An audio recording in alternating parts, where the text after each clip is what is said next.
me this. Live streaming isn't available right now.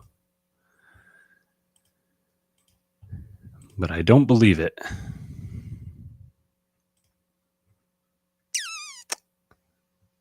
All right. Yeah.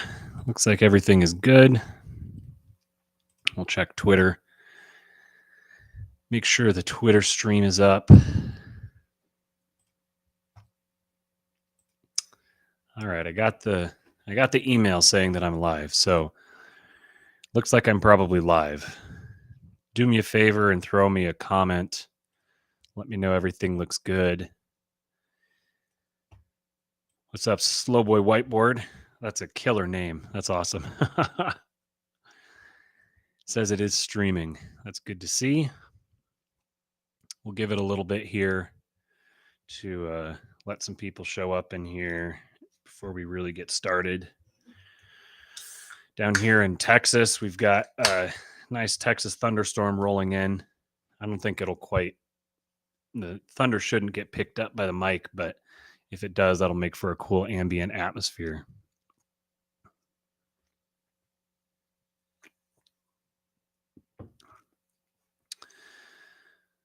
So obviously this is going to be the fourth part of my live reading of Father Seraphim Rose's Nihilism, the Root of the Revolution of the Modern Age.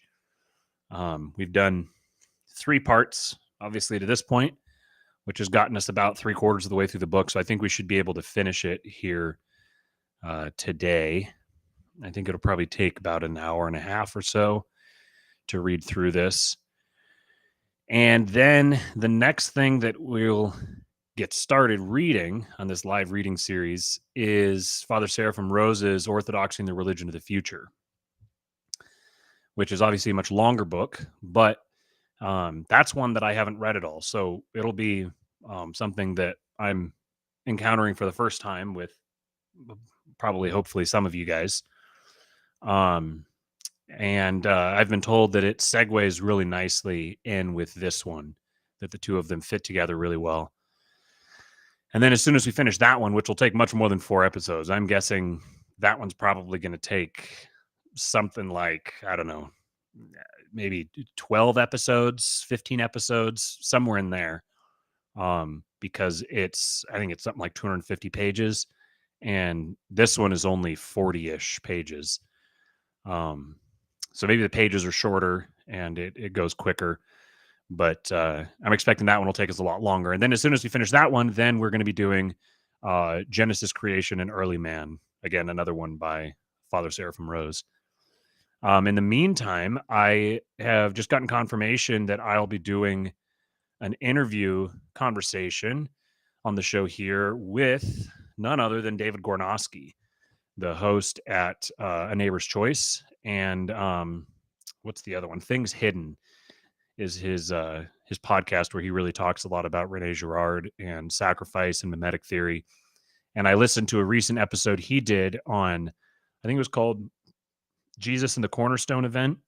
He talked about the imagery of the cornerstone and the capstone and the significance of that, what it means. And it has implications for us as Christians. Whether you're a Christian or not, we're talking about what our obligation is as Christians here. And we'll be discussing, I think if you could put it in a sentence, it'd be something like, how can we as Christians begin building the city of God? I think it'll be a really interesting conversation. I got confirmation back from him that he, as he put it, he'd be delighted to come on. So I'm very honored to have his presence here on the show, and hopefully sometime this week, maybe next week, sometime here in the near future, we'll have that conversation, and I hope you guys will enjoy that. I've been a follower of David's for quite a while now. I remember listening to some of his stuff when I lived in the Valley in Southern California, north of LA. So that would have been at least 4 years ago. So I've been following him for a really long time. One of my favorite thinkers out there, just absolutely brilliant man. So I'm looking forward to that. That'll be a great conversation. I've got a couple other people as well in the queue. Just got to pin down a time to actually do that, actually have that conversation What's up, Rigovich? John MC. These are a couple names that Rigovich I've seen here on this stream, on this series I've been doing. I don't think I've seen Slowboy Whiteboard in here before, or maybe John MC. It's kind of cool to see some new names here. Not that I don't appreciate the regulars, the people who are usually here, but it's cool to have some other folks around. Hopefully the channel will start picking up some steam here again pretty soon, as I get more consistent with putting out content. Life has been kind of chaotic lately, and I don't know, doesn't show any signs of slowing down, but I think that making the channel a more central part of what I'm doing is going to be a little easier. So yeah, we got some good stuff coming, got some good ideas behind the scenes for an interesting direction that I'd like to take the show. As I've spent the last year plus really trying to figure out what King Pilled means. I kind of stumbled upon the name, and it stuck and it fit, and people seem to like it, but it's been hard to figure out exactly what the ultimate message is. Like, what's the exact idea that I'm trying to convey here? It was pretty easy early on because we had the LPMC and kind of libertarians at large as punching bags, and frankly, libertarians make very easy punching bags. But eventually, it's kind of like shooting fish in a barrel. It just feels it just feels kind of cruel and pointless. And I've been looking for a larger message. And the thing is, I've been trying to find that larger message for myself, for my own life. So it's not something that's necessarily come naturally, but I think things are kind of starting to fall into place. Things are starting to click a little bit. And yeah. So anyways, we'll have more on that here in the near future. I think we'll go ahead and get started. One thing that you guys can do to help, do me a favor and like the video, like the stream, and share it if you would. It's on Twitter. I'm streaming live onto Twitter, so you can retweet that if you want, if you're on Twitter, or just share the YouTube stream. That was a big clap of thunder. It's still going. Okay, this will be interesting. This will be fun. We'll see how long the stream holds up. We haven't really had power go out here. We've had it blink a few times though, so in the past. So if I just disappear all of a sudden, you'll know why. What was I saying? Oh yeah. So if you could like the stream and then just comment on the video, just leave any comment saying anything you want. Doesn't have to be anything special. Just anything helps the algorithm. And then those of you participating in the live chat, I really appreciate it. You guys help that as well. The algorithm basically wants to know if people are watching, how long they watch, and if they interact. Even if it's a negative interaction, the algorithm doesn't really care. So if you think that I'm stupid and my hair sucks and you don't like my voice and whatever, then just have at it. I don't care. Whatever you say is helping me. Maybe I shouldn't say that. Maybe that makes the haters. If the haters are smart, then they would just be like, oh no, we're not going to engage at all then. Rigovich, I'm in the general San Antonio area. So South Central Texas. All right. So yeah, if you could share, interact, all that sort of thing, then that'd be great. So let's get this show on the road. Get the screen share going. Make sure that works. All right. Okay. So let me grab something to drink here just so my voice will hold up.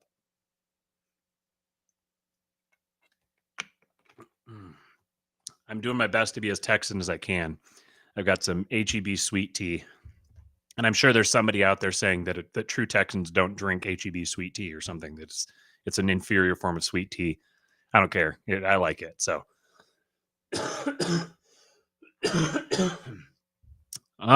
John MC says, let me throw this up on the screen. It says, today, the 29th of May in AD 1453 is an important day of the fall of Constantinople. Only 570 years ago, as if it were just yesterday. If that's just yesterday to you, John, then you must be quite old. All right. Let's get this show on the road. So, if you haven't listened to the first three sections in this video, then or the first three videos in this series, then I'd recommend going back and listening to them because the rest of this will make a lot more sense. Obviously, the last 3/4 of a book are going to be easiest to understand if you heard the first 3/4 of the book. If you're watching live, then feel free to just keep listening. But to this point, he's Father Seraphim has described the four stages of the nihilist dialectic, which is liberalism, realism, vitalism, and then I can't remember exactly the name of the last one. It was uh, the nihilism of destruction. That's what it was. And so then he's been talking about what the actual tenets of the nihilist religion are, um, which at the core of it is the worship of nothingness. And as man becomes what he worships, so by worshiping nothingness, you become nothing. And this is another way of saying the wages of sin is death. Rigovich is an Aussie living in the UK. That's awesome. That's a good combination. You'd be fun to listen to. It'd be fun to listen to you talk, I'm sure. So then now we're talking about the nihilist program. So what is the nihilist program? So the first step was the destruction of the old order, and I think this was it the making of the new earth? Is that where? Yeah. So I got through the first two steps of the nihilist program, which the first one to be the destruction of the old order, which is this is just this tendency of modern man to just be at war with anything that came prior. Um, this constant urge for destructionism or deconstructionism. Um, so the a couple interesting videos I've watched recently, which is stuff that I want to try to figure out a segue here into the show in the near future. One of them was a 3 hour conversation with Randall Carlson, which was as one of the guys in our Discord just recently uh, dubbed him Space Santa, which I think is just the best moniker in the world. That is just perfect. I'm always going to call him Space Santa from now on. I love Randall. Obviously, we see the world a little bit differently, but I think there's a lot of really interesting points that he brings to bear. And I find this study of ancient history and geology and catastrophism and ancient mythology and symbolism and all this kind of thing. I think it's absolutely um, just endlessly fascinating way of looking at the world, and I want to know more. Um, and then so that's one thing that I was listening to recently, and then which obviously there's a big strain within that way of looking at the world, which is uh, that our ancestors have knowledge that we would do well to listen to. And there's clearly a concerted effort in the modern world to spit on anything ancestral.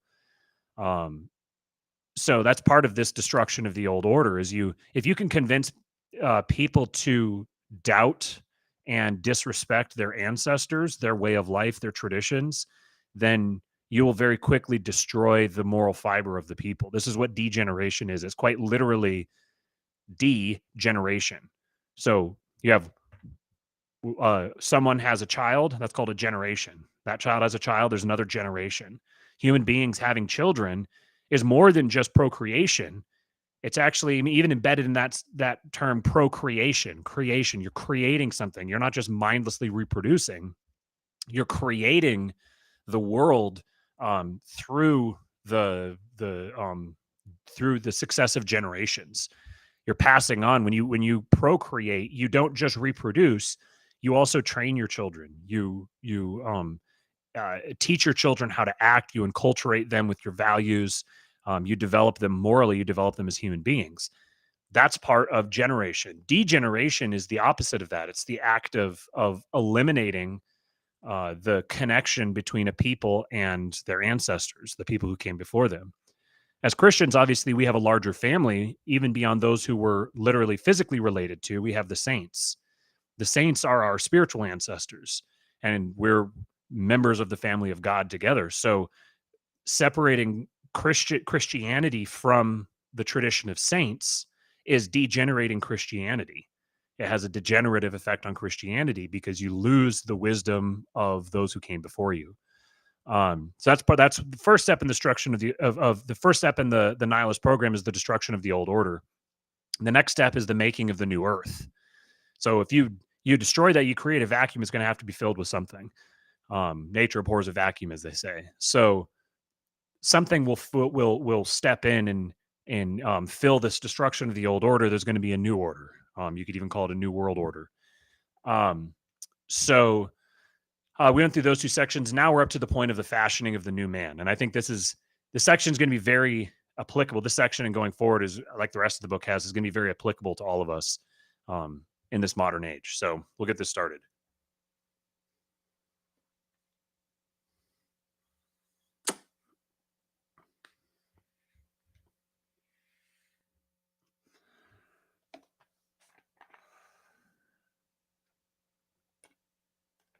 All right. The fashioning of the new man. The destruction of the old order, however, and the organization of the new earth are not the only items in the historical program of nihilism. They are not perhaps even its most important items. They are but a preparation for a work more significant and more ominous than either, the transformation of man. It's interesting if you think about these first two steps, the destruction of the old order and the creation of the new order, it kind of is mirroring the act of creation itself. So you had the earth was formless and void, and the Spirit of God was over the deep, over the waters, and then so there's, in a sense, the act of creation was, in a manner of speaking, a destruction of the old order. It was destroying the way that things were, which was actually a not being, and a bringing into being of the new thing. So then this nihilist program is a direct inversion in this way and many other ways. It's a direct inversion of the creation by God, where now they're trying to destroy the old order, which is the creation of God, and to establish a new order, which is a creation, quote unquote, that stands in direct opposition to God. And what did God do after he created the world? Well, then he created man. So in the same way, this is the destruction of the old order and the creation of the new order is a pretext for the creation of the new man. This was the dream of the pseudo-Nietzscheans, Hitler and Mussolini, of a higher humanity to be forged through a creative violence. This is the mission of our century, said Hitler's propagandist Rosenberg, out of a new life myth to create a new human type. We know from Nazi practice what this human type was, and the world would seem to have rejected it as brutal and inhuman. But the mass change in human nature to which Marxism looks is an end that is perhaps not very different. Marx and Engels are unequivocal on this subject. Quoting, both for the production on a mass scale of this communist consciousness and for the success of the cause itself, the alteration of men on a mass scale is necessary. An alteration which can only take place in a practical movement, a revolution. This revolution is necessary, therefore, not only because the ruling class cannot be overthrown in any other way, but also because the class overthrowing it can only in a revolution succeed in ridding itself of all the muck of ages and become fitted to found society anew. It's interesting, the notion here, not only because the ruling class cannot be overthrown in any other way, that there's baked into this is the premise that the ruling class needs to be overthrown. But it's not just overthrowing the ruling class. It's overthrowing the ruling class and everything the ruling class stood for and everything that every ruling class prior to that one stood for that had accumulated on that institution of the ruling class. So it's like explicitly hostile to anything that came before it. Putting aside for the moment the question of what kind of men are to be produced by this process, let us note carefully the means utilized. It is again violence, which is as necessary to the formation of the new man as it is to the building of a new earth. The two, indeed, are intimately connected in the determinist philosophy of Marx, for, quoting, in revolutionary activity, change of self coincides with the change of circumstances. Close quote. The change of circumstances, and more to the point, the process of changing them through revolutionary violence, transform the revolutionaries themselves. Here, Marx and Engels, like their contemporary Nietzsche, and like Lenin and Hitler after them, subscribe to the mystique of violence, seeing a magical change to be wrought in human nature through indulgence of the passions of anger, hatred, resentment, and the will to dominate. Again, man becomes what he worships. In this regard, we must make note also of the two world wars, whose violence has helped to destroy forever the old order and the old humanity, rooted in a stable and traditional society, and has had a large role in producing the new uprooted humanity that Marxism idealizes. The 30 years of nihilist war and revolution between 1914 and 1945 have been an ideal breeding ground for the new human type. It is, of course, no secret to contemporary philosophers and psychologists that man himself is changing in our violent century, under the influence, of course, not only of war and revolution, but also of practically everything else that lays claim to being modern and progressive. And remember, he's writing this in the 60s. So we're 60 years removed from him making these observations. Imagine how much more profound these observations are now, 60 years hence. We have already cited the most striking forms of nihilist vitalism, whose cumulative effect has been to uproot, disintegrate, and mobilize the individual, to substitute for his normal stability and rootedness a senseless quest for power and movement, and to replace normal human feeling by a nervous excitability. The work of nihilist realism, in practice as in theory, has been parallel and complementary to that of vitalism, a work of standardization, specialization, simplification, mechanization, dehumanization. Its effect has been to reduce the individual to the most primitive and basic level, to make him, in fact, the slave of his environment, the perfect workman in Lenin's worldwide factory. Notice this trajectory here: standardization, specialization, simplification, mechanization, dehumanization. It begins by standardizing everything. This is the equality, the absolute equality. Everything must be standardized. Once everything's been standardized, then we have specialists. The specialists who deal with anything that can't be standardized. Anything that can't be standardized then gets anything that's specialized that can't be standardized gets simplified. It gets reduced down and automated. Once it's been automated, it can be mechanized. And if it's mechanized, we will be dehumanized. The dehumanization of man comes through the elimination of work and laboring, physically doing things and investing that labor in something that lasts. Whether you're building a building, whether you're building a family, whether you're building a community, you're investing in something that lasts. In the modern era, especially now as automation and technology is starting to accelerate out of control, what you're seeing is man is becoming rootless, becoming completely rootless, rootlessly cosmopolitan perhaps, becoming completely rootless as everything is becoming mechanized, to where now it's kind of like the fat people in Wall-E, where we become completely dehumanized. We're just fat blobs, where we've created all of these tools around us that work for us so we don't have to. So we can do what? Nothing. There's nothing. It's not like we're generating all this technology to take certain tasks away from us so that we can dedicate ourselves to other tasks. Now, that does happen, and this is actually a key part of the King Pilled message that I'm building out. Maybe I need to write a King Pilled manifesto or something. This is a key part of that, is that technology is not evil per se. Automating your tasks is not evil per se. But the purpose of why you're automating them and what you're doing once they're automated, that matters a lot.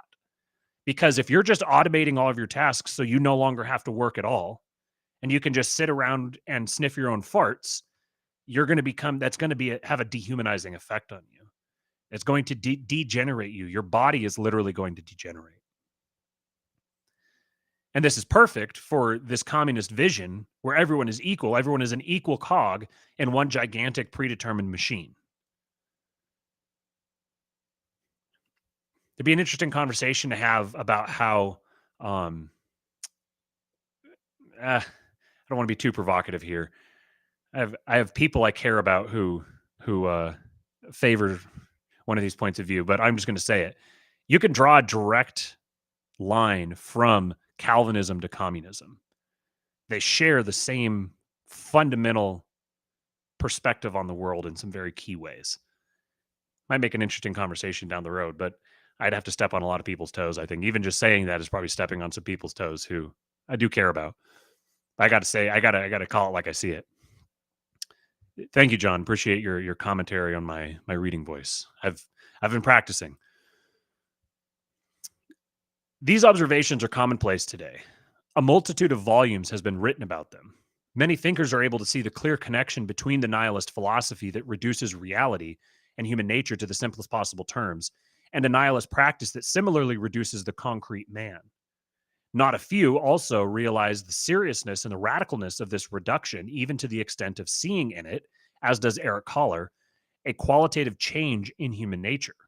Quoting from Kohler, the powerful trend toward the disruption and invalidation of the individual, manifestly present in the most diverse currents of modern life, economic, technological, political, scientific, educational, psychic, and artistic, appears so overwhelming that we are induced to see in it a true mutation, a transformation of human nature. Close quote. But few, even of those who realize this, have much of any real awareness of its profound significance and implications, for these are theological and so completely outside the scope of any merely empirical analysis, or of a possible remedy, for that must be of the spiritual order. The author just quoted, for example, draws hope from the prospect of a transition into some supra-individual form of existence, thus revealing that he has no higher wisdom than that of the spirit of the age, which indeed, as we shall see, has thrown up the ideal of a social Superman. What, more realistically, is this mutation, the new man? He is the rootless man, discontinuous with a past that nihilism has destroyed, the raw material of every demagogue's dream, the free thinker and skeptic, closed only to the truth, but open to each new intellectual fashion because he himself has no intellectual foundation, the seeker after some new revelation, ready to believe anything new because true faith has been annihilated in him, the planner and experimenter, worshiping fact because he has abandoned truth, seeing the world as a vast laboratory in which he is free to determine what is possible, the autonomous man, pretending to the humility of only asking his rights, yet full of the pride that expects everything to be given him in a world where nothing is authoritatively forbidden, the man of the moment, without conscience or values and thus at the mercy of the strongest stimulus, the rebel, hating all restraint and authority because he himself is his own and only God, the mass man, this new barbarian, thoroughly reduced and simplified, and capable of only the most elementary ideas, yet scornful of anyone who presumes to point out the higher things or the real complexity of life. That whole paragraph is just an absolute flamethrower. It is just a nuke. And I can't help but see in this to beat up on an old punching bag. I can't help but see in this the standard libertarian. This is very libertarian. This is a very libertarian type of person, overlapped with perhaps like a new atheist libertarian kind of person. There are very distinct roots, I think, that you can find. I don't want to tread into any dangerous territory here, but there are some distinct anthropological roots, some catalogs of ideas, particular catalogs of ideas that really emphasize a lot of these precepts and really try to incentivize people to buy into seeing the world in this way. Have been particular men who hail from a particular background that have chained ideas together throughout generations that, when taken all together, really point you in this direction. Solomon says, thanks for this, bro. I'll be listening to all of it. I'm a truck driver. Awesome. I appreciate it, man. Truck drivers are good people. Some of my best friends are truck drivers. I think, to do a little side quest here, I think that truck driving is one of the most fascinating industries, because truck drivers get this reputation for being kind of like country bumpkins. And many of them, I'm sure, probably wouldn't mind identifying as a country bumpkin. But I've found some of the most brilliant people I've ever met were truck drivers. Because number one, driving a truck, or driving truck, as they say, is not an easy skill. It takes a high degree of aptitude to be an effective, competent truck driver. And then what do they do all day? They just sit there and listen to stuff. They are some of the most well-read, most highly educated people that you're ever going to meet. They're like, it's like the ultimate blue collar career that kind of by default winds up being full of some of the most brilliant men. which, I mean, blue collar and brilliant tend to overlap quite a bit, but I think especially in the truck driving industry, which is one thing that I'm not a Luddite, but I don't want to see truck driving go away. There's something that's distinctly Americana about driving a truck, and then this additional fact that truck drivers tend to be the like you'll find fewer repositories of just the wildest um, catalogs of knowledge ever in truck drivers. So shout out to you, Solomon. You're a good dude. All right, got to get another drink here.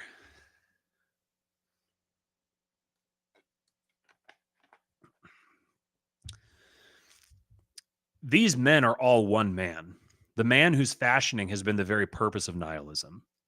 But mere description cannot do justice to this man. One must see his image. And in fact, such an image has quite recently been portrayed. It is the image of contemporary painting and sculpture, that which has arisen for the most part since the end of the Second World War, as if to give form to the reality produced by the most concentrated era of nihilism in human history. The human form, it would seem, has been rediscovered in this art. Out of the chaos of total abstraction, identifiable shapes emerge. The result, supposedly, is a new humanism, a return to man, that is all the more significant in that, unlike so many of the artistic schools of the 20th century, it is not an artificial contrivance whose substance is hidden behind a cloud of irrationalist jargon, but a spontaneous growth that would seem to have deep roots in the soul of contemporary man. In the work, for example, of Alberto Giacometti, Jean Dubuffet, Francis Bacon, Leon Golub, Jose Luis Cuevas, to take an international sampling, there seems to be a genuinely contemporary art that, without abandoning the disorder and freedom of abstraction, turns its attention away from mere escape toward a serious human commitment.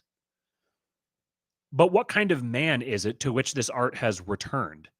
It is certainly not Christian man, man in the image of God, for no modern man can believe in him. Nor is it the somewhat diluted man of the old humanism, whom all advanced thinkers regarded as discredited and outmoded. It is not even the man disfigured and denatured in the earlier cubist and expressionist art of this century. Rather, it begins where that art leaves off and attempts to enter a new realm, to depict a new man. To the Orthodox Christian observer, concerned not with what the avant-garde finds fashionable or sophisticated, but with truth, little reflection should be required to penetrate to the secret of this art. There is no question of man in it at all. It is an art at once subhuman and demonic. It is not man who is the subject of this art, but some lower creature who has emerged, arrived, is Giacometti's word for it, from unknown depths. Let's take a look at some Alberto Giacometti art here real quick.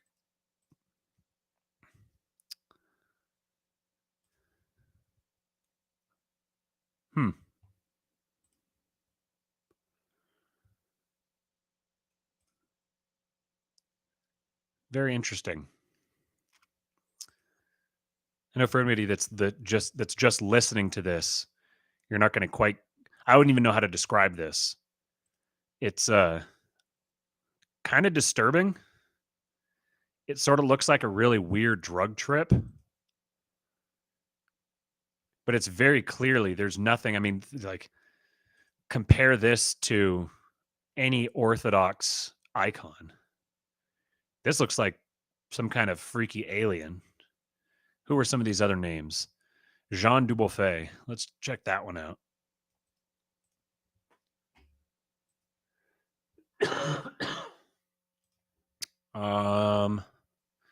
Okay, yeah. I see the kind of vibe he's identifying here. Yeah, this just looks like these look like drug trips, man. There's nothing aspirational or beautiful. This all looks like something that you'd find at Comet Ping Pong. Probably shouldn't have said that. That's probably going to get the video flagged. Oh well. Let's try one more. Let's try Leon Golub, because I've never heard of this guy.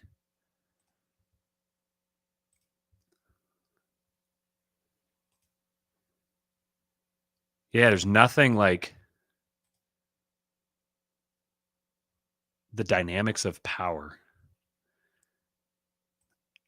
Some of this, that's probably a different person. Yeah, this is like, I mean, I don't even know what the substance of the pictures are supposed to be, but if you just look at the way that the people are being portrayed, it's not it's not compelling at all. And it's clearly like all this stuff is so clearly demonic. Like once you see it, all the stuff is just so transparently demonic. All right, let's continue. It's not man who is the subject of this art, but some lower creature who has emerged or arrived, is Giacometti's word for it, from unknown depths. The bodies this creature assumes, and in all its metamorphoses, it is always the same creature, are not necessarily distorted violently. Twisted and dismembered as they are often more realistic than the figures of man in earlier modern art. This creature, it is clear, is not the victim of some violent attack. Rather, he was born deformed. He is a genuine mutation. One cannot but notice the likeness between some of these figures and photographs of the deformed children born recently to thousands of women who had taken the drug thalidomide during pregnancy. We have doubtless not seen the last of such monstrous coincidences. What would he think now? You see some of these people who are like covered in tattoos and they've put horns on their heads and they've split their tongues. And imagine if Father Seraphim could see that. I mean, he is seeing it, but imagine if he could have seen that in his day. Even more revealing than the bodies of these creatures are the faces. It would be too much to say that these faces express hopelessness. That would be to ascribe to them some trace of humanity which they most emphatically lack. They are the faces, rather, of creatures more or less adjusted to the world they know. A world not hostile, but entirely alien. Not inhuman, but ahuman.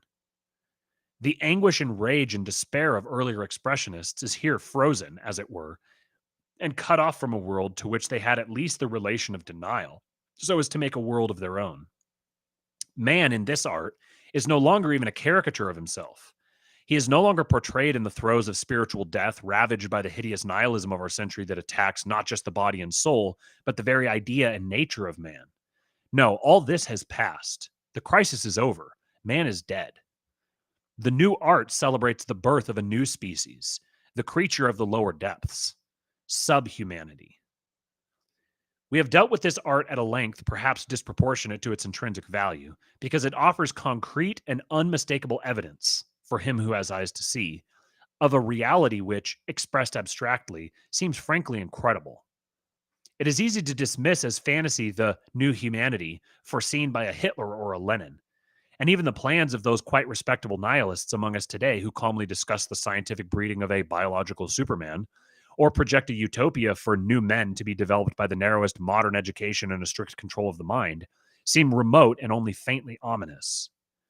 But confronted with the actual image of a new man, an image brutal and loathsome beyond imagination, and at the same time so unpremeditated, consistent, and widespread in contemporary art, one is caught up short, and the full horror of the contemporary state of man strikes a blow one is not likely soon to forget.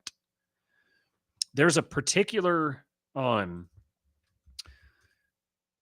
there's a particular kind of art form that I've seen people talk about before. It's like a corporate art that you see all the time. I don't know even what to look for. Faceless corporate art. Yeah, this kind of stuff right here. This is what that reminds me of. Corporate Memphis, I guess, is what it's called. Let's look that up. Corporate Memphis. Yeah, this stuff. It's like, I guess these ones have faces, but a lot of them are faceless and they're kind of these weird, distorted bodies. They're always, of course, super diverse. And this might be kind of interesting, an interesting video. The dark story of corporate art, the world's most hated art style. I'm going to open this to watch later on. That might make it for an interesting episode as well. All right. Anyways, random username says Einstein took up the patent clerk job to think. Today he would have driven a big rig. Yeah, that's true. That's a good point. All right, another drink real quick.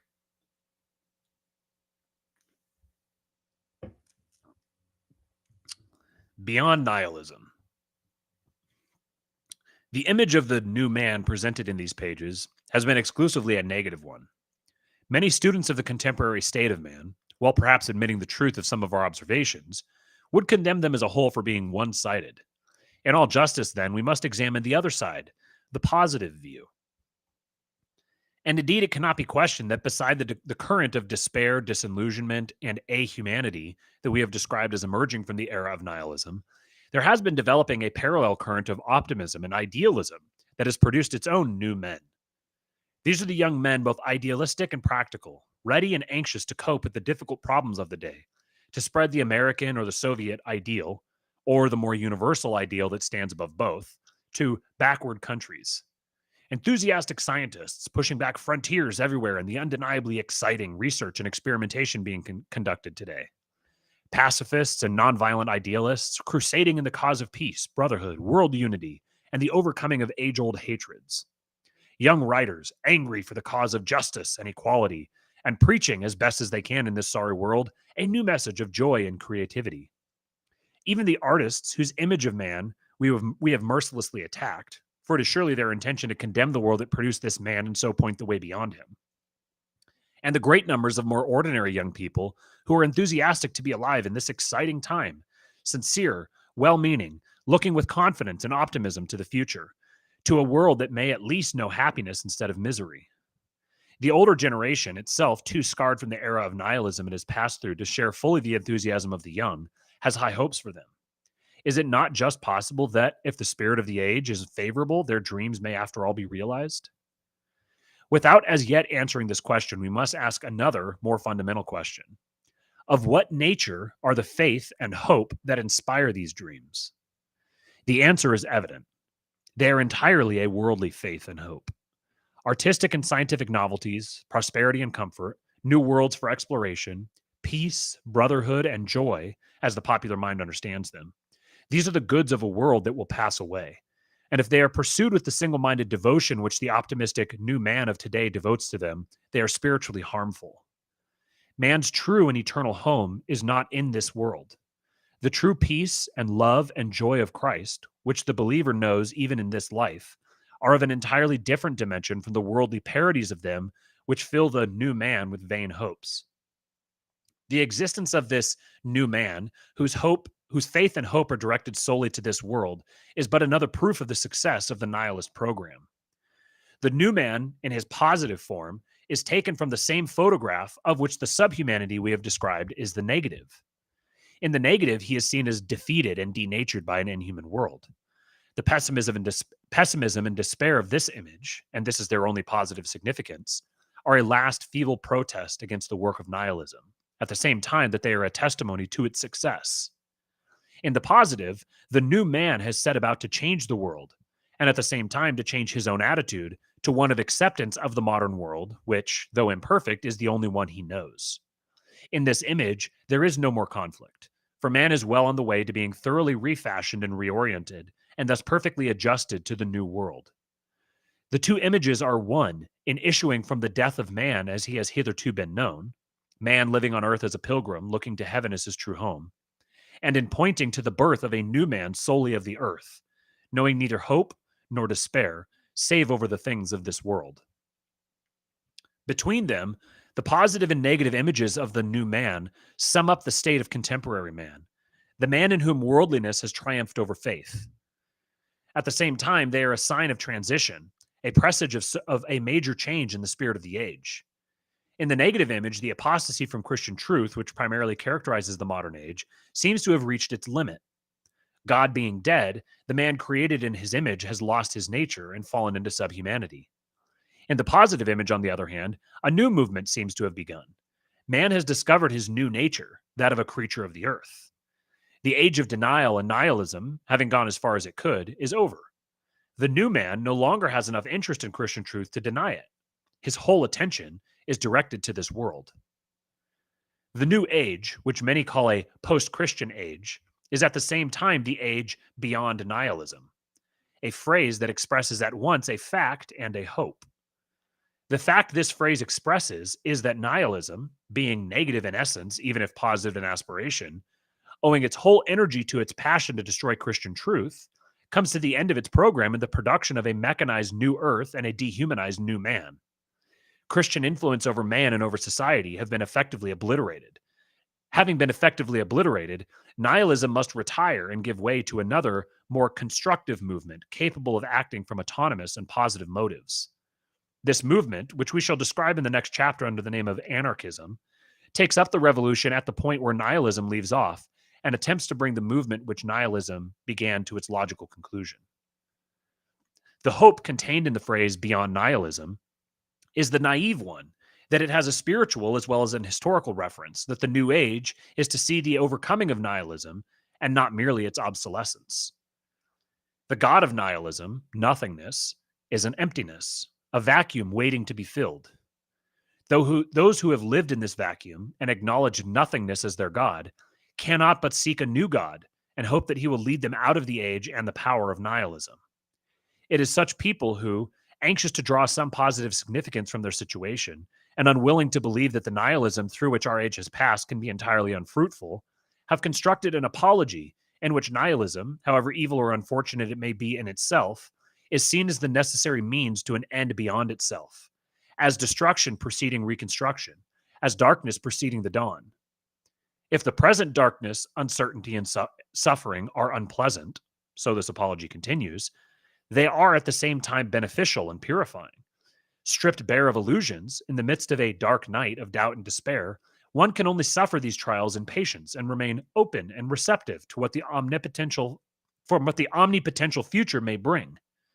Nihilism, it is presumed, is the apocalyptic sign of the advent of a new and better age.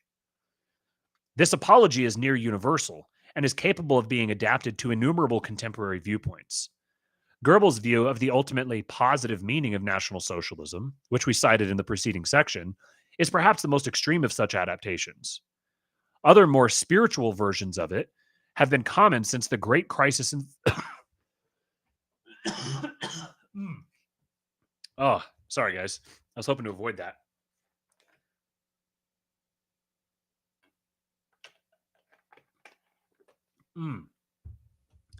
Hang on one sec.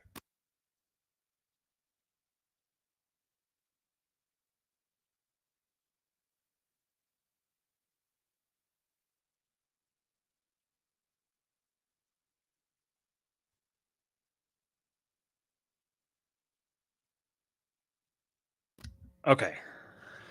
I realized right after I muted that and went to audio output. Son of a bitch. I didn't actually mute because I'm on the wrong mic. I've been on the wrong mic. Oh, no, I haven't. Never mind. Right. Okay. All right. I was making sure I was on. I thought I was using my AirPods this whole time. But good. 2-bit, yeah. Cue the IDW. This is exactly what he's describing here. This is like the spirit of the IDW. Is no, nihilism was actually a good thing, and let us learn all the positive lessons we need to learn from this nihilism, and then embrace all of its precepts moving forward, having learned all of its lessons. Yeah, that's exactly it. Bazed says, "Dang, I just started catching up with these streams yesterday. Still on part 3." The cough has been a something I've had going for a few weeks now. I got some kind of a bug that stuck with me for a while, and it's just been right down here in my chest. And every once in a while, just a little bit of it just catches me, and I've just about coughed my head off a few times. Okay. This apology is nearly universal and is capable of being adapted to innumerable contemporary viewpoints. Goebbels' view of the ultimately positive meaning of National Socialism, which we cited in the preceding section, is perhaps the most extreme of such adaptations. Other more spiritual versions of it have been common since the great crisis in thought provoked by the French Revolution. Poets, would-be prophets, and occultists, as well as the more prosaic men whom these visionaries have influenced, while agonizing over the disorders of their times, have found comfort in the thought that they have been a blessing in disguise. W.B. Yeats may again be cited as typical in this attitude. Quote, "Dear predatory birds, prepare for war. Love war because of its horror. That belief may be changed, civilization renewed. Belief comes from shock. Belief is renewed continually in the ordeal of death. Close quote. More specifically, much the same attitude underlies contemporary hopes with regard to the Soviet Union. Being realistic, most men accept the social, political, and economic transformations wrought by Marxism, while deprecating its violent means and its extremist ideology. At the same time, being optimistic and open to a better turn of affairs, men have welcomed the thaw that set in with the death of Stalin, hoping to see in it the first signs of a far-reaching transformation of the Marxist ideal. From coexistence, perhaps, one may proceed to cooperation and finally to harmony. Such ideas are the result of a basic misconception of the nature of the modern revolution. Nihilism is but one side of this revolution. Violence and negation are, to be sure, a preliminary work. But this work is only part of a much larger plan whose end promises to be not something better, but something incomparably worse than the age of nihilism. If in our own times there are signs that the era of violence and negation is passing, this is by no means because nihilism is being overcome or outgrown, but because its work is all but completed and its usefulness is at an end. The revolution, perhaps, begins to move out of its malevolent phase and into a more benevolent one. Not because it has changed its will or its direction, but because it is nearing the attainment of the ultimate goal which it has never ceased to pursue. Fat with its success, it can prepare to relax in the enjoyment of this goal. The last hope of modern man is, in fact, but another of his illusions. The hope for a new age beyond nihilism is itself an expression of the last item in the program of the revolution. It is by no means Marxism alone that promotes this program. There is no major power today whose government is not revolutionary. No one in a position of authority or influence whose criticism of Marxism goes beyond the proposal of better means to an end that is equally revolutionary. To disown the ideology of the revolution in the contemporary intellectual climate would be quite clearly to condemn oneself to political powerlessness. This is very similar to an observation that Moldbach has made about liberalism, fascism, and communism being kind of three feathers from the same bird, and liberalism being the one that won out over the other two. But it really just they were all three ways of getting to the same endpoint. And now liberalism has, in Moldbug's parlance, liberalism is the reigning ideology, the one that took over. And it has used the other two as foils to get to that point. But now that it's at that point, if you renounce liberalism, I mean, you're even the most ardent vocal opponents of quote unquote liberalism are still like, nobody is seriously in the public eye with any sort of platform or political power renouncing the idea of human rights or of the individual or anything like that. Like Father Seraphim says here, to disown the ideology of the revolution in the contemporary intellectual climate would be quite clearly to condemn oneself to political powerlessness. And this was 60 years ago. It's even more so the case today. There is no clearer proof of this. There is no clearer proof than this of the anti-Christian spirit of our age. The profoundest anti-Christianity being, of course, the pseudo-Christianity, which is the goal of the revolution. Nihilism itself, and coming to the end of its own program, points to this goal that lies beyond it. That is the real meaning of the nihilist apology of Yeats and others. But again, it is perhaps in Nietzsche, that uncanny prophet who knew everything about nihilism except its ultimate meaning. A little irony in there, the ultimate meaning of nihilism. Who knew everything about nihilism except its ultimate meaning, that this idea receives its most striking expression. Quoting Nietzsche, "Under certain circumstances, the appearance of the extremist forms of pessimism and actual nihilism might be the sign of a process of incisive and most essential growth, and of mankind's transit into completely new conditions of existence. This is what I have understood." Close quote. Beyond nihilism, there is to be a transvaluation of all values. Quoting Nietzsche again. With this formula, a counter-movement finds expression in regard to both a principle and a mission. A movement which in some remote future will supersede this perfect nihilism, but which nevertheless regards it as a necessary step, both logically and psychologically, towards its own advent, and which positively cannot come except on top of and out of it. Close quote. Strangely enough, the very same idea is expressed in the totally different context of Lenin's thought, where, after the exaltation of the nihilist idea of the universal factory, he continues, But this factory discipline, which the proletariat will extend to the whole of society after the defeat of the capitalists and the overthrow of the exploiters, is by no means our ideal or our final aim. It is but a foothold necessary for the radical cleansing of society of all the hideousness and foulness of capitalist exploitation in order to advance further. Close quote. It is this further point which Nietzsche and Lenin are at one in describing as completely new conditions of existence that is the ultimate goal of the revolution.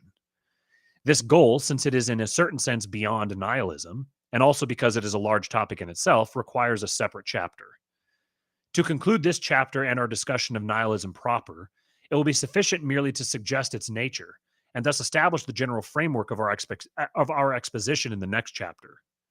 This goal may be viewed as a threefold corollary of nihilist thought.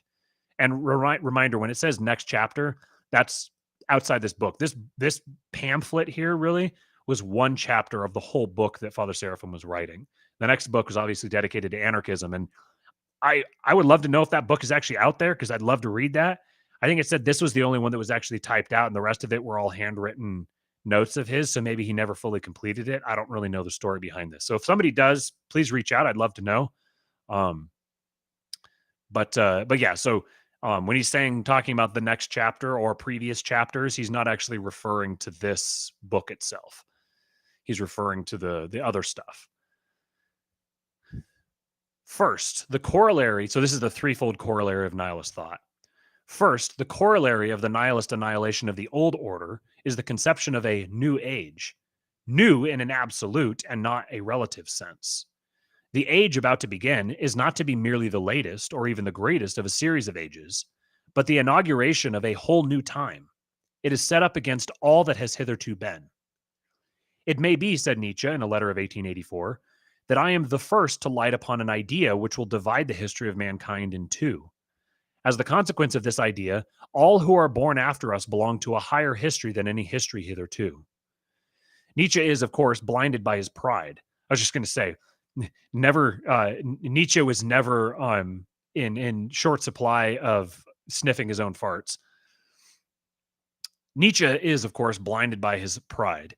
He made no original discovery, but only found words for what had been in the air already for some time. Precisely the same idea, in fact, was expressed 12 years earlier by Dostoevsky in the person of Kirillov, the most extreme of the possessed. Quoting, "Everything will be new. Then they will divide history into two parts, from the gorilla to the annihilation of God, and from the annihilation of God to the transformation of the earth and of man physically." Close quote. Here there is already suggested the second corollary of nihilist thought. The nihilist rebellion and anti-theism responsible for the death of God give rise to the idea that it is to inaugurate the new age, the transformation of man himself into a god. Dead are all the gods, says Nietzsche's Zarathustra. Now do we desire the Superman to live. The murder of God is a deed too great to leave men unchanged. Quoting, "Shall we not ourselves have to become gods merely to seem worthy of it?" In Kirillov, the Superman is the man god, for in his logic, if there is no God, then I am God. It is this idea of the Superman that underlies and inspires the conception of the transformation of man, alike in the realism of Marx and in the vitalism of numerous occultists and artists. The various conceptions of the new man are, as it were, a series of preliminary sketches of the Superman. For just as nothingness, the god of nihilism, is but an emptiness and expectancy looking to fulfillment in the revelation of some new god, so too the new man, whom nihilism has deshaped, reduced, and left without character, without faith, without orientation, this new man, whether viewed as positive or negative, has become mobile and flexible, open and receptive. He is passive material, awaiting some new discovery or revelation or command that is to remold him finally into his definitive shape. Oh, excuse me. In a sense, this new man who's mobile, flexible, open, and receptive is now ready to be possessed. Finally, the corollary of the nihilist annihilation of authority and order is the conception. I've never encountered this word before. That doesn't happen to me very often. Adumbrated. Let me look this one up. To adumbrate, report or represent an outline, to indicate faintly, to foreshadow or symbolize, or to overshadow. Huh. Now I have a new word to use. Finally, the corollary of the nihilist annihilation of authority and order is the conception, adumbrated in all the myths of a new order, of an entirely new species of order, an order which is its most ardent defenders do not hesitate to call anarchy. The nihilist state in the Marxist myth is to wither away, leaving a world order that is to be unique in human history, and which it would be no exaggeration to call the millennium. A new age ruled by anarchy and populated by supermen. This is the revolutionary dream that has stirred men into performing the incredible drama of modern history. It is an apocalyptic dream, and they are quite correct to see in it, and they are quite correct who see in it a strange inversion of the Christian hope in the kingdom of heaven. But that is no excuse for the sympathy so often accorded at least the more sincere and noble revolutionaries and nihilists. This is one of the pitfalls we found it necessary to warn against at the very beginning of this chapter.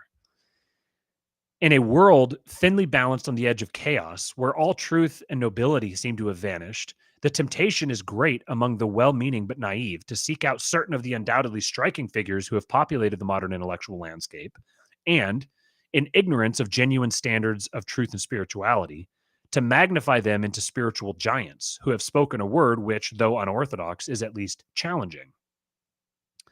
But the realities of this world and of the next are too rigorous to permit such vagueness and liberalism. Good intentions too easily go astray. Genius and nobility are too often perverted. And the corruption of the best produces not the second best, but the worst. I like that. The corruption of the best produces not the second best, but the worst. One must grant genius and fervor, and even a certain nobility to a Marx, a Proudhon, a Nietzsche. But theirs is the nobility of Lucifer, the first among the angels who, wishing to be even more than he was, fell from that exalted position into the abyss. Their vision, in which some would see a profounder kind of Christianity, is the vision of the reign of Antichrist, the satanic imitation and inversion of the kingdom of God.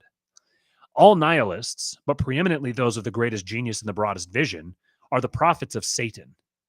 Refusing to use their talents in the humble service of God, they have waged war against God with his own gifts. He's not really mincing words here. He's pretty it's a pretty comprehensive demolition. Let me catch up on some of these comments. You guys are taking off here. So, Marshall Forward, no one will ever disavow the Enlightenment. Yeah, that'll be the day. Year zero. Yeah, that's a shout out Tommy Salmons. Speaking of truck drivers, Year Zero is a very apt name for his podcast, given the content that he talks about. 2-bit, one cannot receive the Christian message with self-hatred or resentment in their heart. Christ demands humility, and the progressive regime does everything it can to keep people from it.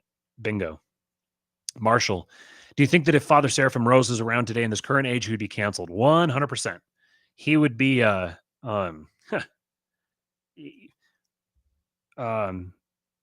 this is no disrespect to Abbot Trifon. I think he's a brilliant, wonderful man, and we can have two good things at the same time. Love having Abbot Trifon around. He's phenomenal. The cancellation that he's experienced, I think, would probably be a fraction of what Father Seraphim would get. Thanks for the super chat, Rigovich. Appreciate you. Adumbrated. Adumbrated? Is that how you pronounce it? I didn't actually look at the pronunciation. Let me look at it again here. Adumbrate. Okay, I guess it has both. So it has adumbrate and adumbrate. Adumbrate. Adumbrate. Adumbrate. Adumbrate. I'll figure out how it feels when I use it. John MC be canceled by some theologian and committee of experts on Ancient Faith Radio. That's great. I love Lord of Spirits, but yeah, I follow what you're saying there, John MC. All right. Yeah, that's a good point, Rigovich. He's already kind of canceled amongst some Orthodox. That's a good point. It can hardly be denied, and a sober look at the transformations the world and man have undergone in the last 2 centuries can only confirm the fact that the war of the enemies of God has been successful. Its ultimate victory, in fact, seems imminent. But what can victory mean in such a war? What kind of peace can a humanity know that has been learning so long the lessons of violence? In the Christian life, we know there is a harmony of means and ends. Through prayer and a devout life, and through the sacraments of the church, the Christian is changed by the grace of God to become more like his Lord and thus more worthy to participate in the kingdom he has prepared for those who truly follow him. Those are his who are known by the fruits they bear: patience, humility, meekness, obedience, peace, joy, love, kindness, forgiveness. Fruits which at one and the same time prepare for and already share in the fullness of that kingdom. End and means are one. What is begun in this life is perfected in the life to come. In the same way, there is a harmony in the works of Satan. The virtues of his servants are consistent with the ends they serve: hatred, pride, rebelliousness, discord, violence, unscrupulous use of power. These will not magically disappear when the revolutionary kingdom is finally realized on earth. They will rather be intensified and perfected. If the revolutionary goal beyond nihilism is described in precisely contrary terms, and if nihilists actually see it as a reign of love, peace, and brotherhood, that is because Satan is the ape of God, and even in denial must acknowledge the source of that denial. And, more to the present point, because men have been so changed by the practice of the nihilist virtues and by acceptance of the nihilist transformation of the world that they actually begin to live in the revolutionary kingdom and to see everything as Satan sees it, as the contrary of what is in the eyes of God. Wanted to point out here, interestingly, he says the unscrupulous use of power. He doesn't just say use of power, he says the unscrupulous use of power, implying that there is a scrupulous use of power. Thank you for the super chat, Marshall Forward. Appreciate it.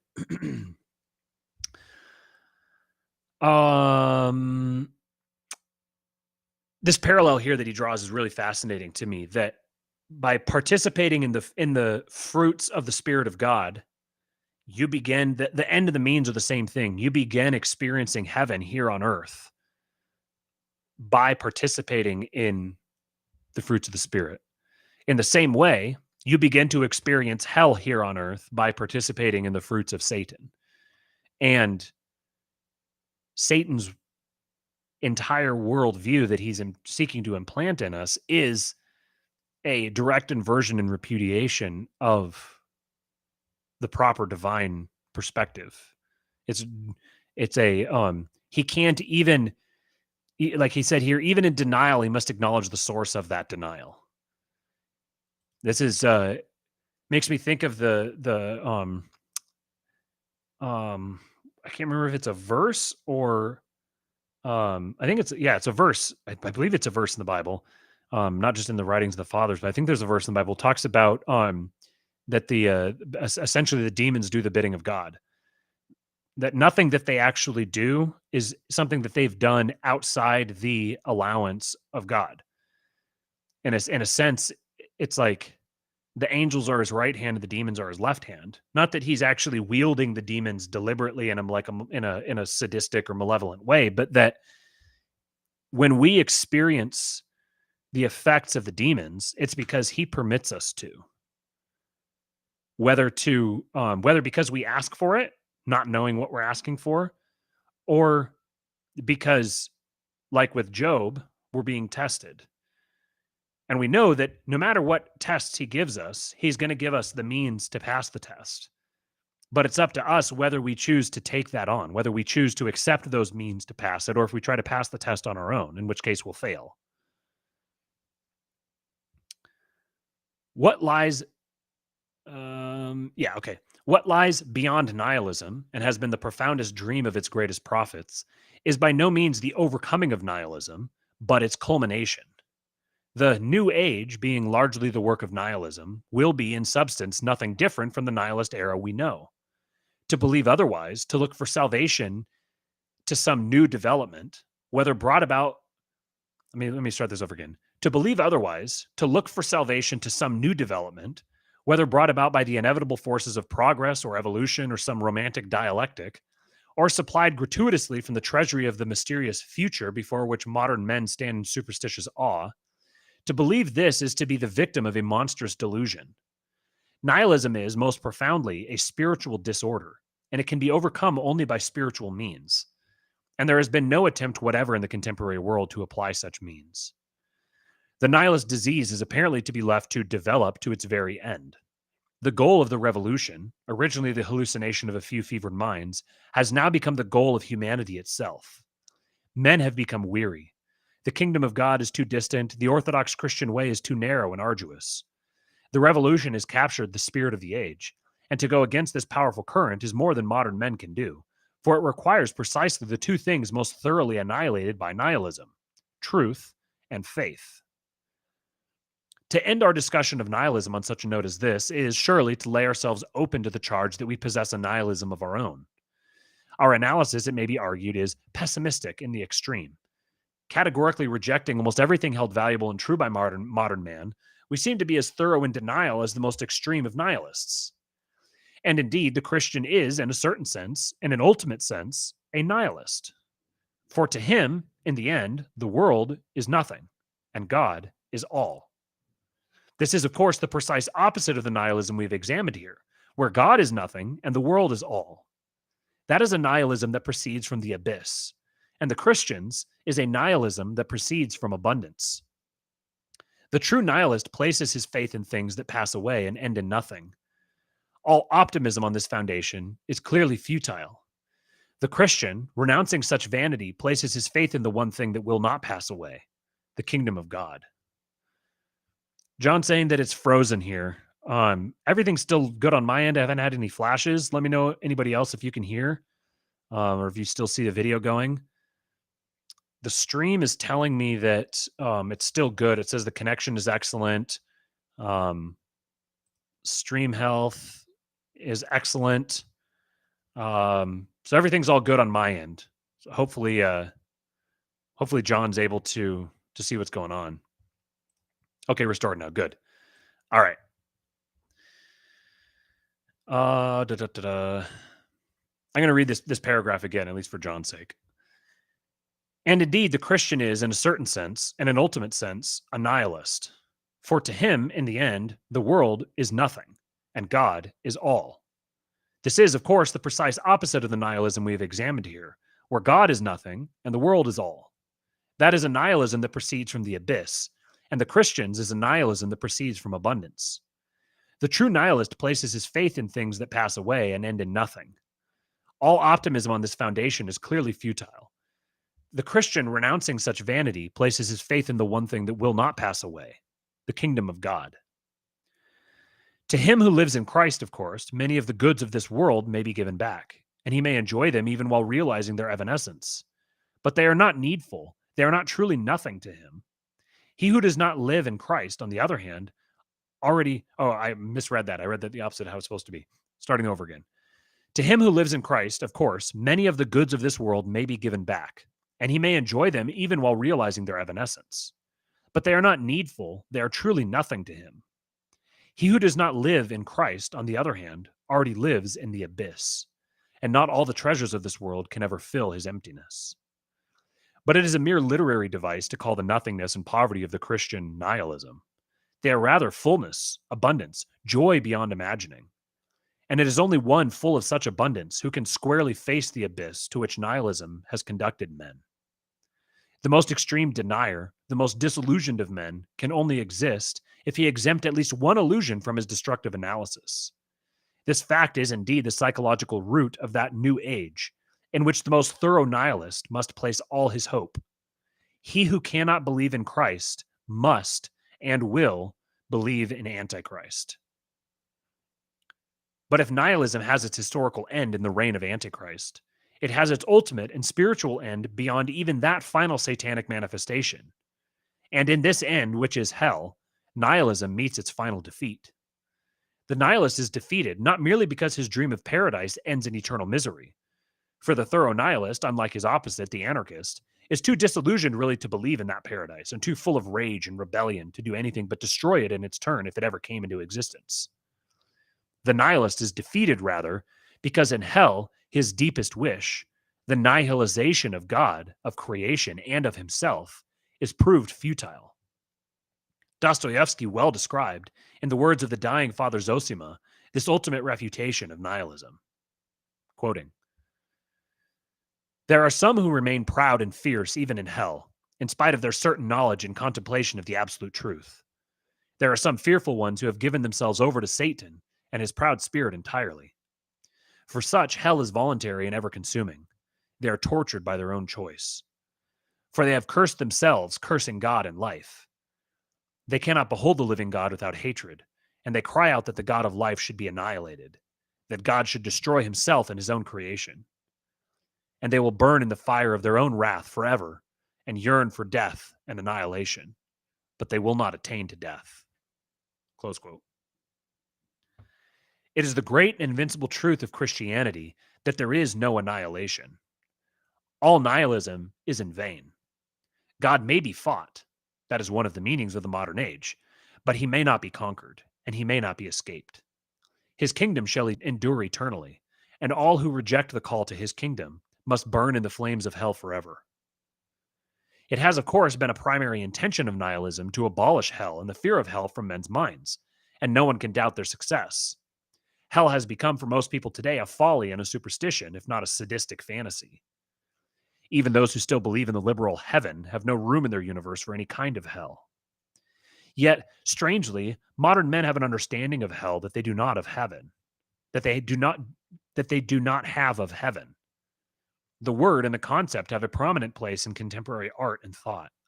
No sensitive observer is unaware that men, in the nihilist era more than ever before, have made of earth an image of hell. And those who are aware of dwelling in the abyss do not hesitate to call their state hell. The torture and miseries of this life are indeed a foretaste of hell, even as the joys of a Christian life, joys which the nihilist cannot even imagine, so remote are they from his experience, are a foretaste of heaven. But if the nihilist has a dim awareness, even here, of the meaning of hell, he has no idea of its full extent, which cannot be experienced in this life. Even the most extreme nihilist, while serving the demons and even invoking them, has not had the spiritual sight necessary to see them as they are. The satanic spirit, the spirit of hell, is always disguised in this world. Its snares are set along a broad path that may seem pleasant, or at least exciting, to many. And Satan offers, to those who follow his path, the consoling thought and hope of ultimate extinction. If, despite the consolations of Satan, no follower of his is very happy in this life, and if in the last days, of which the calamities of our century are a small preview, there shall be great tribulation, such as not was since the beginning of the world to this time, still it is only in the next life that the servants of Satan will realize the full bitterness of hopeless misery. The Christian believes in hell and fears its fire. Not earthly fire, as clever unbelief would have it, but fire infinitely more painful, because, like the bodies with which men shall rise on the last day, it shall be spiritual and unending. The world reproaches the Christian for believing in such an unpleasant reality. But it is neither perversity or sadism that leads him to do so, but rather faith and experience. Only he, perhaps, can fully believe in hell who fully believes in heaven and life in God. For only he who has some idea of that life can have any notion of what its absence will mean. For most men today, life is a small thing, a fleeting thing of small affirmation and small denial, veiled in comforting illusions and the hopeful prospect of ultimate nothingness. Such men will know nothing of hell until they live in it.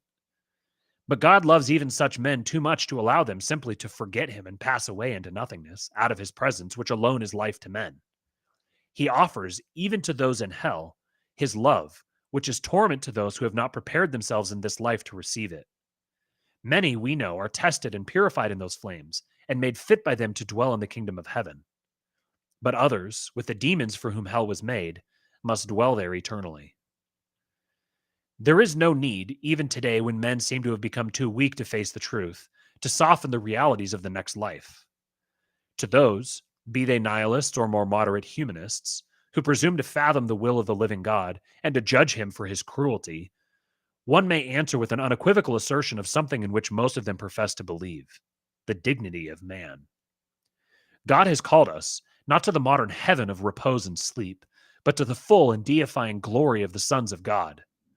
And if we, whom our God thinks worthy to receive it, reject this call, then better for us the flames of hell, the torment of that last and awful proof of man's high calling and of God's unquenchable love for men, than the nothingness to which men of small faith and the nihilism of our age aspire. Nothing less than hell is worthy of man if he be not worthy of heaven.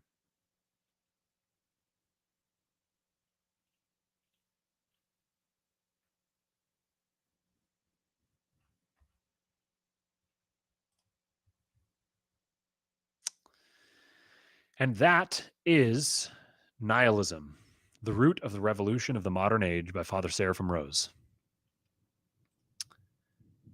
The thunder is rolling out there. It is getting pretty rumbly.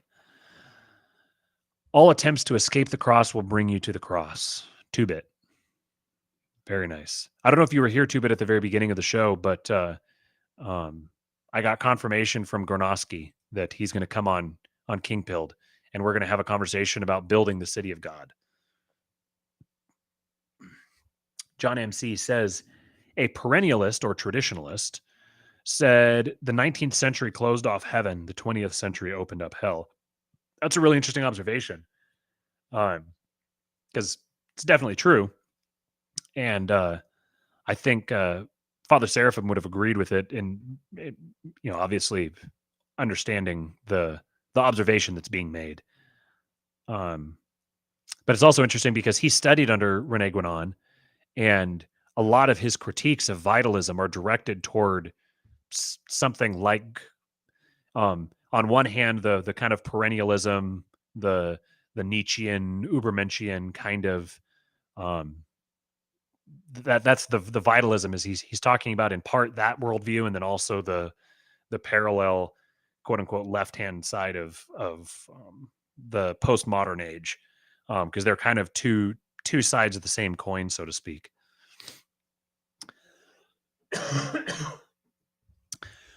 All right, well, let me close that out there. Appreciate you guys riding along here with me on this. Like I said before, we're going to be starting Orthodoxy and the Religion of the Future next. Let me see if I can Orthodoxy and the Religion of the Future. I had a PDF of this at one point, and I think I still do. That's not it. That's an excerpt. Let me see. Whoops. Nope, don't open there. Get the hints. I'm pretty sure that I still have it. Bear with me just a sec here, guys. Let me open this up.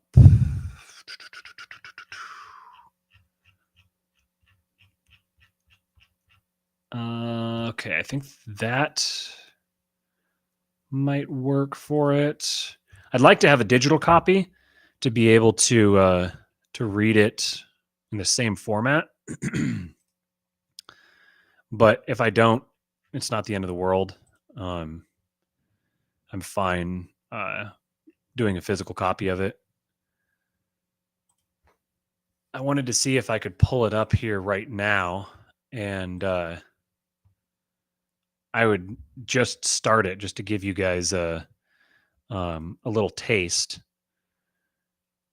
That's not it here. Oh, that's right. That was, let me check my downloads real quick and see if that was what downloaded. Yeah, that's just an excerpt. That's not the whole thing. All right, I'll see if I can find it here. Figure out where I had downloaded it before, and then we'll read it here in the future. 2-bit. I think I have one I can send you if necessary. Okay, that sounds good. I appreciate that. Marshall says that's the book that converted me to Orthodoxy. Buck couldn't stop talking about it for good reason. Awesome. I'm really looking forward to reading it. I haven't read it yet. I've just heard a lot about it, and I'm looking forward to it. And I'm looking forward to getting through it so that I can get to Genesis, Creation, and Early Man, because I'm really excited to read that one. Because ancient history and I guess anthropology from the Orthodox Christian perspective is probably the most fascinating thing to me right now. I'm very interested to go through that, get Father Seraphim's take on that. John said, funny, Gwenon said Christianity was finished and devoid of grace, but he was referring primarily and solely to Catholicism. He said virtually nothing about Orthodoxy. That is very interesting. Um, there's a lot of, um, it's very, very common thing. I think you hear a lot of thinkers who have very, um, in their mind, very well developed thoughts about Christianity, but all they've really encountered is sometimes it's even just Protestant Christianity. They haven't even encountered or really wrestled with even Catholicism or especially Orthodoxy. And I mean that was where I was. I was very well read in Protestant Christianity and thought I kind of knew all there was to know and just had to try to figure out how it connected with me. And then reading or listening to Lord of Spirits was my first real introduction to the actual Orthodox view, and then it just blew my mind that this had existed out there for millennia and never even heard of it, never even encountered it. It was wild. Rigovich says my teen son likes Rene Guenon. It's because of him, my son, that I'm a wannabe Rocor catechumen. Awesome. You should definitely become a Rocor catechumen and not just a wannabe.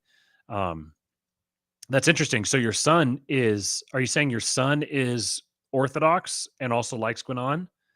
Um, or are you saying something about your son's relationship to Guinan led you to Orthodoxy? I'm curious to understand that.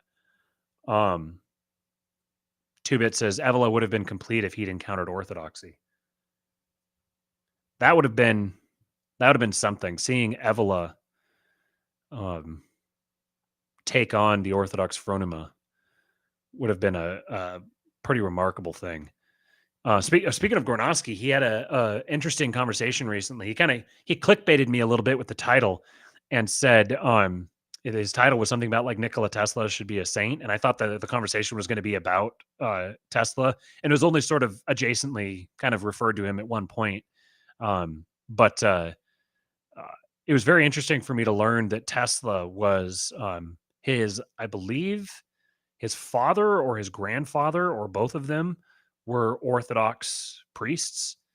And yeah, Tesla is one of the most fascinating people to me. That's another thing. Like ancient history, symbolism, mythology, uh, and kind of like the avenues of science that we aren't permitted to explore or talk about today.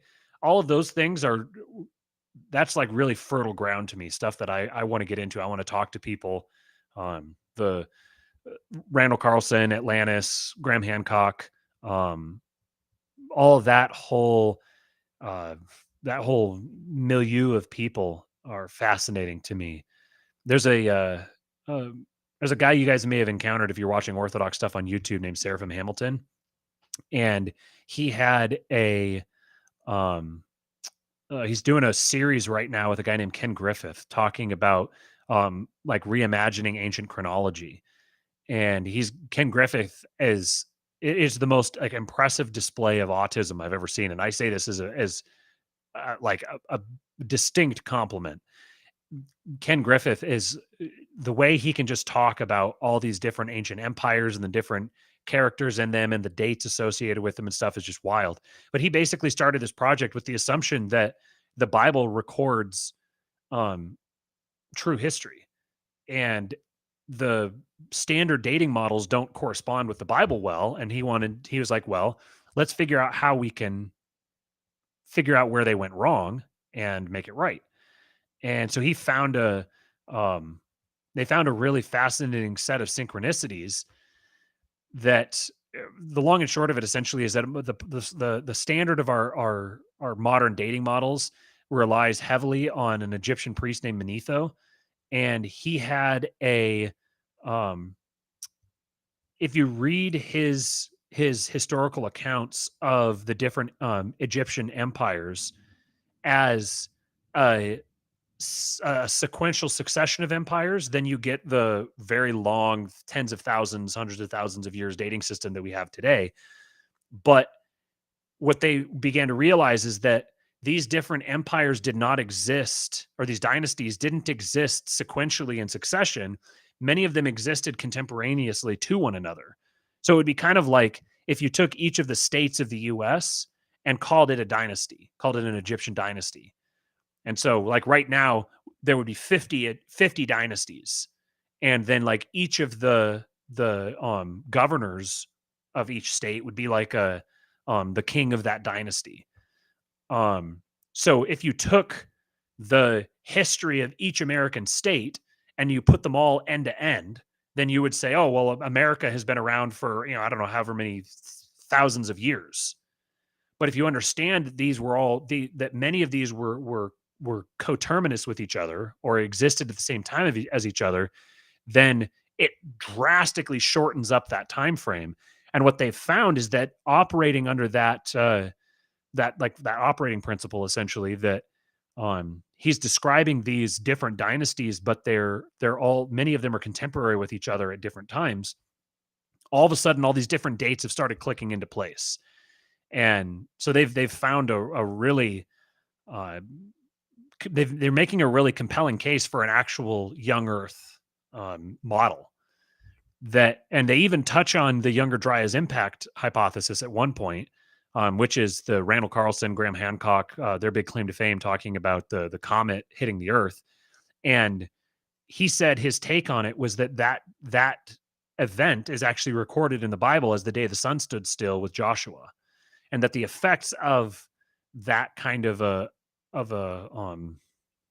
catastrophe would have had the effects of the making the sun stand still and everything. Anyway, so it was that kind of thing is fascinating to me as well. Like wanting to understand the history that we haven't been told, the history that's been hidden from us, or whatever.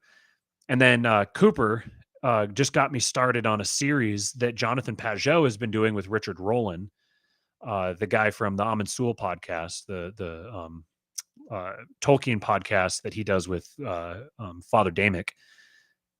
So Richard Rowland and Jonathan Pajot have been doing a series called Universal History, basically talking about all the different ancient myths and how they're all essentially telling the Christian story from different perspectives. That's kind of the gist of it. I haven't started listening to it really yet, but so that's another ancient mythology, and the way these different stories can all be traced back to the to some major patriarch or some major event in the Bible. Is just very, very fascinating to me. So anyways, if you guys have interesting people who have interesting thoughts on that, then by all means send them to me. You could DM it to me on Twitter, or you could join the Discord and you can share it in there. We've got a couple of different channels. We have one channel in there that's dedicated entirely to talking about conspiracy stuff and global stuff and history, weird history, and that kind of thing. So yeah, you can join the Discord if you'd like, and you can support the show as well if you do. It's subscribestar.com/kingpilled. There's 3 different tiers you can sign up. That supports the show, helps me do more of these episodes, and then you also get to be a part of the Discord. So you can come in there and chat with us. We'll do some voice chats. I think I'll be able to do a voice chat here tonight. I've got a 7:30 now, so I got to get wrapped up so I can help put Eastwood to bed. But then I'll have to take the dog out here for a little bit, so I think I'll be able to do a voice chat. 2-bit, my email is just realkingpilled@gmail.com. I don't care about putting that out there. That's just my show email. So realkingpilled@gmail.com, just like my Twitter handle. I am on Instagram. I think, let me double check what my handle is. I think it's Real King Pilled as well. Yeah, at Real King Pilled on Instagram. Okay, let me catch up. You guys have been talking here for a second, and then I got to get out of here. So, Rigovich is wannabe. We're both long-term inquirers, but we cannot access a suitable church. There's only a Coptic and unwelcoming Greek. Oh, that sucks. Sorry to hear that, man. My son pronounced he was a Christian at 4 years old. Wow, that's awesome. John MC says, reign of quantity and signs of the times is good, but it must be immediately followed with what Father Seraphim is written as a corrective antidote. The one with Uber Boyo. What was I talking about? Oh, no. So Garnowski's conversation with Uber Boyo is fantastic. Two of his most recent ones. One was, I think the title was like, why Nikola Tesla should be a saint or something like that. And he has a conversation with a couple other guys I've never heard of before, but it was very, very interesting. Talking about um, uh, technology and our relationship to it and the effects of it. Um, it's after I listened to that conversation is when I reached out to him. So our conversation is going to be based off of that episode, the Nikola Tesla one, and then the other one he did recently was Jesus and the Cornerstone event. That was the primary one that we're going to be riffing off of. Marshall said, I don't know if you're familiar with Peter Steele from Type O Negative, famous metal band. Anyway, I had no idea his father was a Russian Orthodox. Huh. Interesting. Peter also had a fascination of Rasputin. That reminds me that I would like to re-encounter the life of Rasputin now that I have kind of broken out of the Disney view of the world. Um, it's made me think that perhaps Rasputin was. I don't know any of this. It's just me kind of like once you see this happen enough times where you're like, huh, I was always led to believe this, and then one day I learned that thing I was led to believe was completely false and wrong in a completely opposite direction. This wasn't a bad guy. This is a good guy. That's happened to me enough times that I kind of just start reflexively doubting many of the different people who I've been trained to believe as villains. Um, so Rasputin is one that I'd be very interested to hear a compelling case that he wasn't a villain at all, that he was actually a great man. I think the truth is probably somewhere in the middle, as it often is, but that's something that I'd be interested in learning more about. So if you have any interesting videos on like an alternative perspective on Rasputin, particularly from an Orthodox perspective, then please do send those to me. I will definitely watch or listen to those things. The Genesis 6 conspiracy is an interesting read. What exactly do you mean by the Genesis 6 conspiracy, Rigovich? John MC, reporters asked Einstein how it felt to be the smartest man in the world. Einstein replied, I don't know. You'll have to ask Nikola Tesla. Yeah, I've heard that before. I wonder if it's true or if it's a kind of some mythology, but I definitely, I thought it was fascinating when I learned Trump's connection to Tesla, because I think that there's a whole lot more going on there than meets the eye. Peter is one of the few outspoken Christian right wingers in metal, while everyone else in metal is proclaiming the typical atheist satanic crap. What was the name of the band was Type O Negative. Interesting. I haven't heard of it. I'll check it out.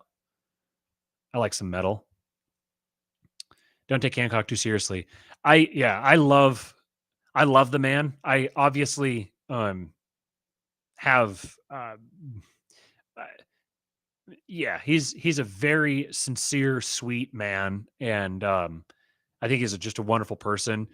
Clearly, we see the world very differently now. He's got some premises that I don't share anymore, but I still adore the man. Same with Space Santa, Randall Carlson. John Lloyd says, if Orthodoxy religion of the future is 12 episodes, then Genesis and Creation Man will be like 40. Yeah, Genesis Creation. And I don't expect to finish reading these two books probably until like the end of this year. It'll take me a while.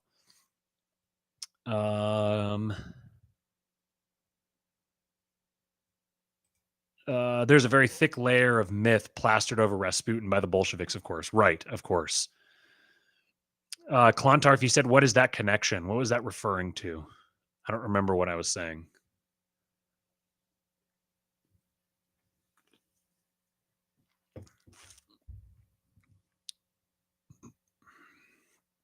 I read Graham Hancock's books, several of them, probably 4 or 5 years ago, and it was before I encountered Orthodoxy. And I think that as a scholar, as a journalist, a historian, I think that his work is extremely rigorous. I think he's done a fantastic job. I don't agree with. I mean, I don't share the same worldview as he does, and he's kind of when it comes to politics, he's kind of a bit of a boring lib. But I think that I was very into psychedelics for a while, and it was right around the same time. So I can appreciate where he's coming from, and he's someone that I would love to see encounter orthodoxy, um, because I think he has a really good heart. Oh, Trump's connection to Tesla. Tesla's um, so Trump's uncle, John Trump, was an FBI agent or works for the FBI. And when Tesla died, and the U.S. government immediately, the federal government immediately took over all of his apartment and all of his writings and everything. John Trump, Donald's uncle, was very closely involved in going through all of Tesla's stuff. So if there was, you know, uh, significant things in his writings, and if he had specific types of technology or something that we've never been exposed to, then John Trump almost for sure knew what it was. And so his connection to Donald is very interesting. Um, Genesis 6 conspiracy is 800 pages long with pages and pages of sources. Okay, so it's a book. Genesis 6 conspiracy.